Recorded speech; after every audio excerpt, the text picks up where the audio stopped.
નમસ્કાર સાથીઓ, હું છું પુષ્પરાજસિંહ જાડેજા, મોરબી શહેર કોંગ્રેસ પ્રમુખ.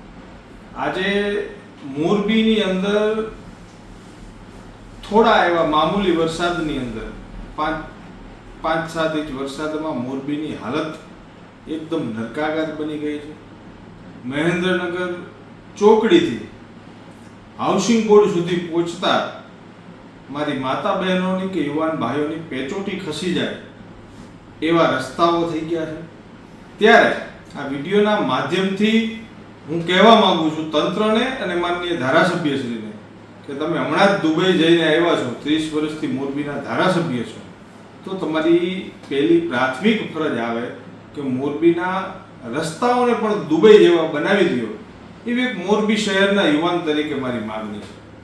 મોરબી શહેરને સ્વચ્છ પાણી નથી મળી રહ્યું, સારા રસ્તા નથી, ગટર યોજના નથી. આ તમામ કામો માટે હમણાં જ સોશિયલ મીડિયાના માધ્યમથી મેં જોયું, માનનીય વિજયભાઈ રૂપાણી જ્યારે મુખ્યમંત્રી હતા ત્યારે મોરબીને કરોડો રૂપિયાની લાગણી કરવામાં આવી હતી આ બધા જ કામો કરવા માટે. પણ એ રૂપિયા ક્યાં ખવાઈ ગયા, ક્યાં ઓગળી ગયા, એ કંઈ સમજાતું નથી. ત્યારે આ વિડીયોના માધ્યમથી આપને વિનંતી છે કે મોરબીના રોડ રસ્તાઓ, ભૂગર્ભ ગટરો અને પીવાના સ્વચ્છ પાણીના આ 3 મુખ્ય પ્રશ્ને આપ તાત્કાલિકના ધોરણે કામગીરી કરો એવી શહેર કોંગ્રેસના પ્રમુખ તરીકે અને એક મોરબીના યુવાન તરીકે આપને વિનંતી છે.